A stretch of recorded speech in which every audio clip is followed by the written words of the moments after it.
जोहार झारखंड में हूं संतोष गंगवार। बुलेटिन की शुरुआत करेंगे हजारीबाग से आ रही बड़ी खबर के साथ। बड़का गांव में ग्राम सभा में बवाल हुआ है। एनटीपीसी बादम परियोजना में बवाल। कंपनी के अधिकारियों से लोग भिड़ गए। पुलिस पर नाराज लोगों का पथराव हुआ है।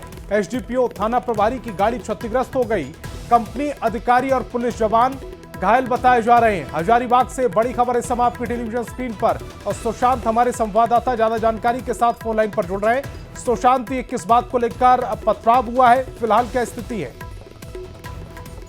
करें कि जिस तरीके से हजारीबाग या बड़का गांव प्रखंड का महुगाई कला पंचायत में एक विशेष बैठक का आयोजन किया गया था, जिसमें स्थानीय ग्रामीण और जो वरीय पदाधिकारी के साथ साथ एनटीपीसी के पदाधिकारी के साथ यह बैठक होना था। बताया जाता है कि जिस तरीके से अचानक एक भीड़ आती है और भीड़ आने के बाद प्रशासन और एनटीपीसी के पदाधिकारी के साथ सभी उलझ जाते हैं और इसी बीच जो है पथराव जैसी स्थिति उत्पन्न हो जाती है। इसमें जो है कई पदाधिकारी और पुलिसकर्मी घायल होने की भी खबर है। साथ ही अगर बात कर ले तो लगभग 15 जो वाहन है, यानी जो पुलिस के वाहन है, पुलिस पदाधिकारी सहित जो तमाम एनटीपीसी के पदाधिकारी के वाहन है, उन्हें क्षतिग्रस्त किया गया है। वर्तमान की बात करें तो स्थिति जो है तनावपूर्ण है। वहां पर पुलिस जो है वो कैंप कर रही है, सभी को समझाने बुझाने का काम कर रही है। जी, फिलहाल पुलिस कैंप कर रही है, समझाने बुझाने का प्रयास कर रही है, लेकिन जो भीड़ आई है उनमें से किसी को चिन्हित किया गया है इस पूरे घटनाक्रम को लेकर?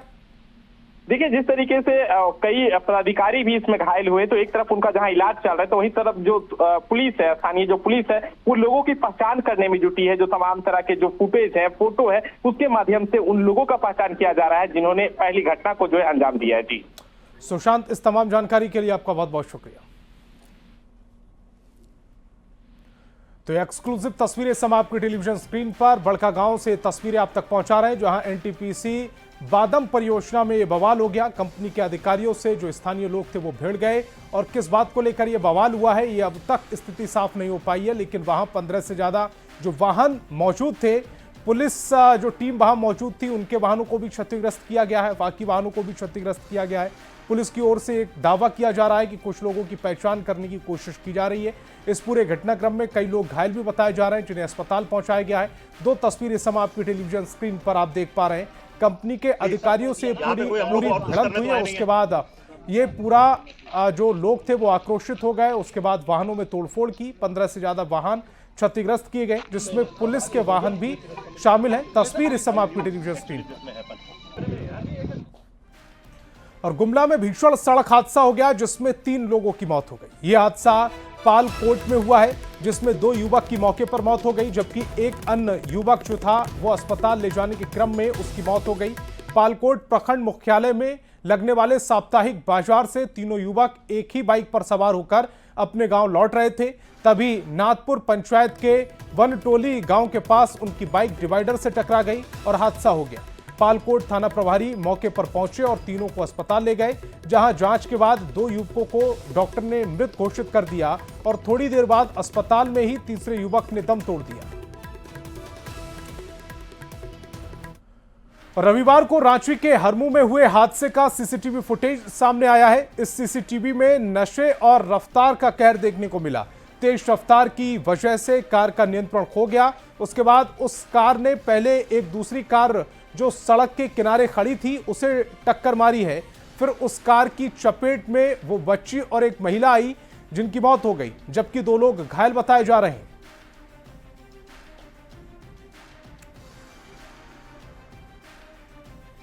और रांची से बड़ी खबर है। साहिल उर्फ कुरकुरे हत्याकांड से जुड़ी है बड़ी खबर। आरोपी पूर्व पार्षद असलम को जमानत मिली है। हिंदपीढ़ी में मारपीट और गोलीबारी मामले में जमानत मिली। जेल से बाहर आते ही पुलिस ने हिरासत में लिया है। साहिल उर्फ कुरकुरे हत्याकांड में पूछताछ की जाएगी। रविवार को साहिल की हत्या हुई थी। बड़ी खबर इस समय रांची से आपकी टेलीविजन स्क्रीन पर, जहां साहिल उर्फ कुरकुरे हत्याकांड से जुड़ी ये बड़ी खबर है। आरोपी पूर्व पार्षद असलम को को जमानत मिली है। हिंदपीढ़ी में मारपीट और गोलीबारी मामले में जमानत मिली। जेल से बाहर आती ही पुलिस ने हिरासत में भी ले लिया। साहिल और कुरकुरे हत्याकांड मामले में आज पुलिस ने पूर्व पार्षद असलम को हिरासत में लिया है। बता दें कि असलम आज ही जमानत पर जेल से रिहा हुआ था, जिसके बाद उसे होटवार स्थित बिरसा केंद्रीय कारा से बाहर निकलते वक्त पुलिस ने हिरासत में ले लिया है। फिलहाल उससे इस मामले में पूछताछ की जा रही है। बता दें कि इस पूरे मामले में असलम का नाम जो है वो मुख्य रूप से सामने आया था और उसी के इशारे पर इस हत्याकांड को अंजाम दिए जाने की भी बात कही गई थी। परिजनों के आरोप के आधार पर पुलिस ने असलम के भाई आसिफ को गिरफ्तार किया था और उसे जेल भी भेजा है। वहीं अब इस मामले में असलम को भी हिरासत में लिया गया और उससे पूछताछ की जा रही है कि आखिर क्या कुछ वजह रही साहिल की हत्याकांड मामले में। बता दें कि साहिल पिछले दिनों जेल में था और उसी दरमियान असलम भी जेल पहुंचा था, जहां दोनों के बीच मारपीट हुई थी और इसी मारपीट के बाद जब साहिल जेल से बाहर आया था उसके बाद से ही उसे धमकी दी जा रही थी। असलम के साथ मारपीट करने के मामले को लेकर उसे धमकी दी जा रही थी और इसी मामले में 2 दिनों पहले साहिल की गोली मारकर हत्या कर दी गई। अब इस पूरे मामले में पुलिस छानबीन कर रही है। फिलहाल इस मामले में एक अन्य आरोपी अरमान भी है, जिसकी तलाश पुलिस अभी भी कर रही है। उसके भी घर पर साहिल के जो समर्थक हैं, जो उसके करीबी हैं, उनके द्वारा तोड़फोड़ की और आगजनी की वारदात को अंजाम दिया गया था। अब इस मामले में असलम को हिरासत में लिए जाने से इस मामले में नए खुलासे होने की संभावना जो है वो सामने आ सकती है। कैमरामैन प्रभाकर के साथ ओम प्रकाश, न्यूज़ 18 रांची। और खबर बोकारो से, जहां सेक्टर 12 के सतनपुर में एक झोला छाप डॉक्टर ने मरीज की जमकर पिटाई कर दी। कैंची से गोदकर मरीज को लहूलुहान भी कर दिया गया। मरीज गोविंद बाउरी ने पुलिस में इसकी शिकायत की है। मरीज ने बताया कि झोला छाप डॉक्टर पंकज कुमार ने उसने इलाज कराया था, जिसका 200 रुपए बकाया था। डॉक्टर ने 200 रुपए की मांग की तो उसने आर्थिक तंगी का हवाला दिया और कुछ दिन बाद पैसे देने की बात कही, जिसके बाद डॉक्टर और उसके भाई ने मरीज की जमकर पिटाई कर दी। कैंची से गोदकर घायल कर दिया गया। इस घटना के बाद आरोपी डॉक्टर फरार है। पुलिस इस मामले की जांच कर रही है। कुमार पूरा मारा सर, कांची से शादी की ना, क्या पैसा 200 रुपया बाकी था सर। क्या चीज का पैसा बाकी था आपके साथ? इलाज किए थे उसका लिए सर, छतरपुर में मोड़ में सर। मोड़ में? हाँ, बहुत मारा सर, लेकिन मुँह कान पूरा फोड़ दिया था, चाकू पूरा मार दिया है सर। और अब खबर हजारीबाग से, जहां सदर प्रखंड के बभनवे गांव में पहाड़ का हिस्सा लगातार टूटकर गिर रहा है, जिससे आसपास के लोग दहशत में। आसपास के गांव के लोगों ने बताया कि 220 साल पहले पहाड़ की तलहटी में खनन होता था। बरसात में मिट्टी गीली हो गई, जिसके कारण पहाड़ टूट टूट कर गिर रहा है। आज भी पहाड़ का बड़ा हिस्सा टूट कर गिरा। मिट्टी और पत्थर आधे किलोमीटर तक फैला हुआ है। प्रशासन ने लोगों को पहाड़ से पास नहीं जाने की सलाह दी है। बभनवे गांव के पास बसे गांव के लोग इस भूस्खलन का स्थायी समाधान करने की मांग कर रहे हैं। संवाददाता सुशांत सोनी की इस रिपोर्ट को देखिए। मुफस्सिल था।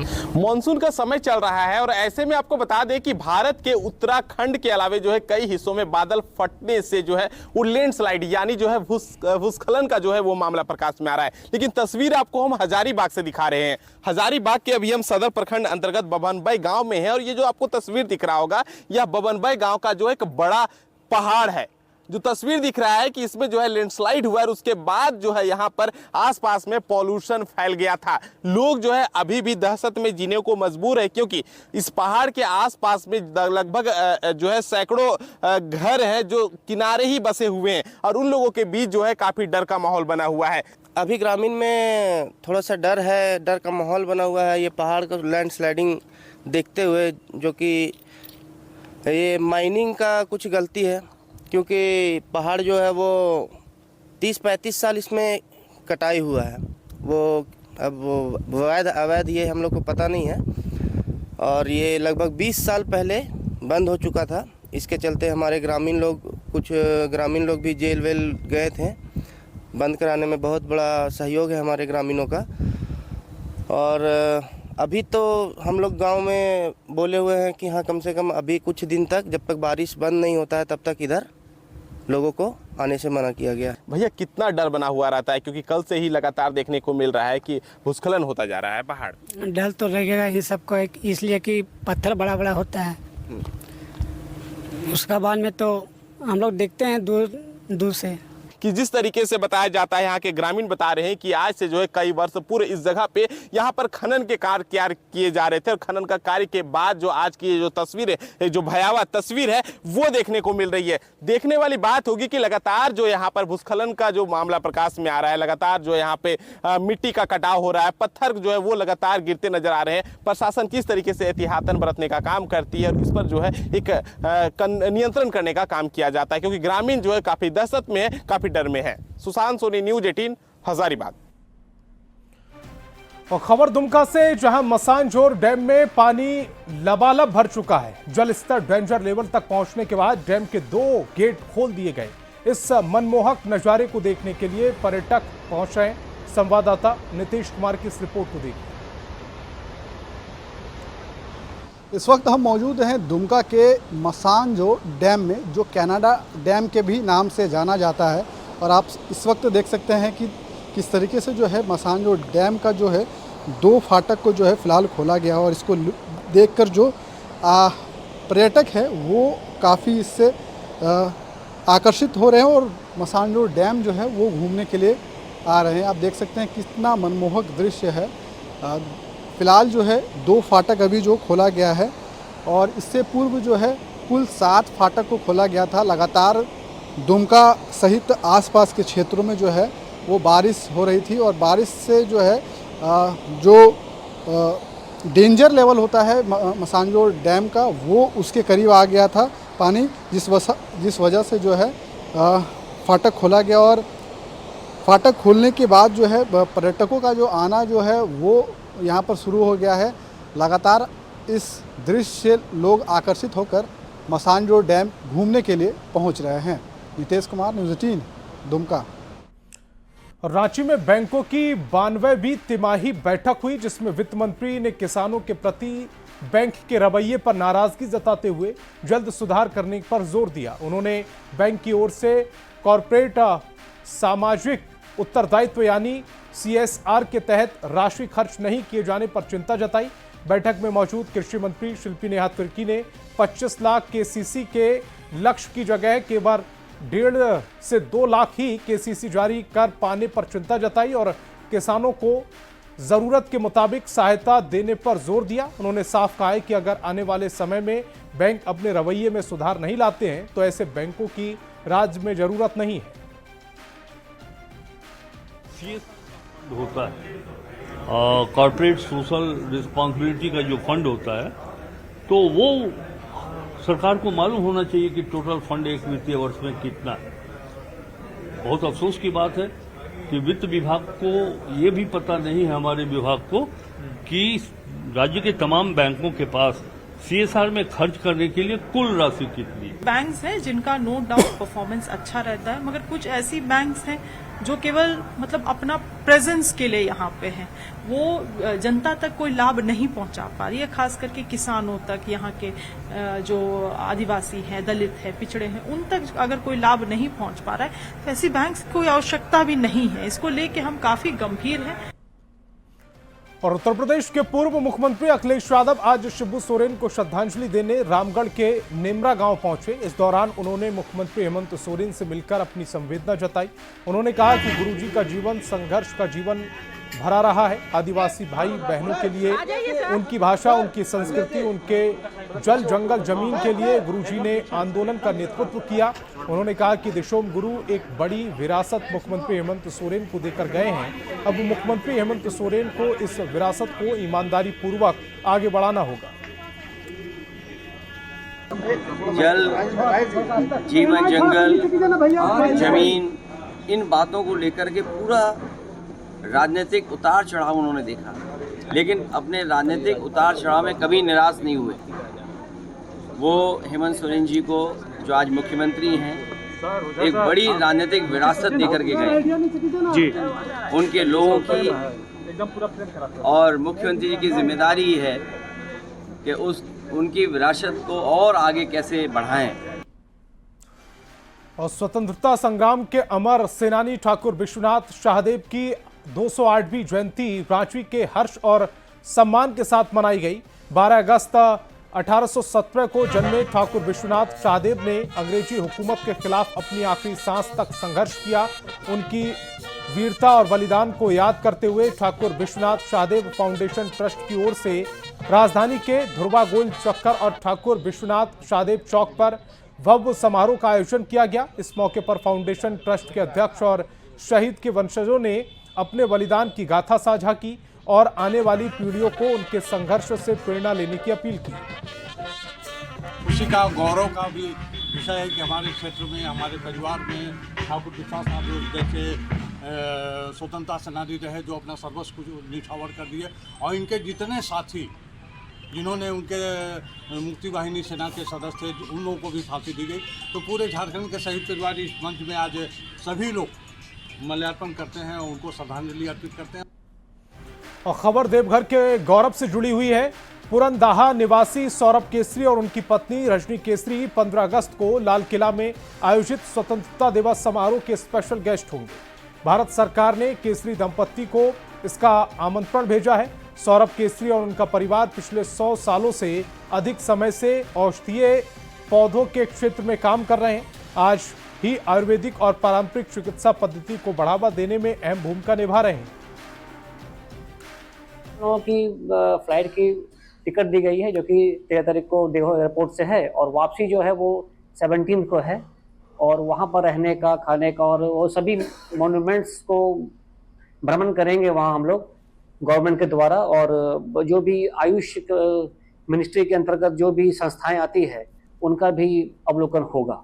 ये हमारे लिए नहीं, हमारे शहर देवघर के लिए बहुत गौरव की बात है कि हम लोग स्वतंत्रता दिवस समारोह में चयनित हुए हैं और वहाँ पे जाके अपने देवघर शहर का नाम, अपने झारखंड का नाम गौरवान्वित करेंगे। और बहुत ही सौभाग्य वाली बात है जो हम लोगों को ये सुनहरा अवसर भारत सरकार द्वारा प्राप्त हुआ है।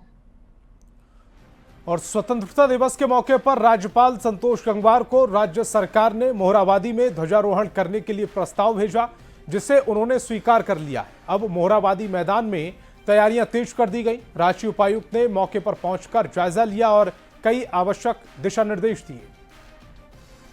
जो तैयारी जो यहाँ हो रहे हैं तो उसको देखने के लिए जिला के हम सभी पदाधिकारियों के साथ आए हुए थे। और इस बार जो हर साल की बात ही 9:05 पे झंडोत्तोलन होगी और उसके संबंधित सभी तैयारियां, जैसे यहाँ स्टेज का हो गया, झंडोत्तोलन का प्लेटफॉर्म हो गया, फिर दर्शकों की दीर्घा, ट्रैफिक मैनेजमेंट, सभी हम लोगों ने यहाँ प्लानिंग कर चुके हैं। पूरी तौर से सुरक्षा व्यवस्था एकदम पुख्ता व्यवस्था की जा रही है। पर्याप्त संख्या में पुलिस बल प्रतिनियुक्त किए जा रहे हैं। जो ट्रैफिक के रूट्स हैं उसको डाइवर्ट किए जा रहे हैं ताकि लोगों को जो खुशी आते हैं, यह हम लोग के लिए एक बहुत बड़ा महत्वपूर्ण त्यौहार भी है। इसमें जो भी लोग आएंगे उनको आने जाने में कोई दिक्कत नहीं हो। पार्किंग की भी व्यवस्था की गई है। तो इस बुलेटिन में फिलहाल इतना ही। आप देखते रहिए न्यूज़ 18 बिहार झारखंड।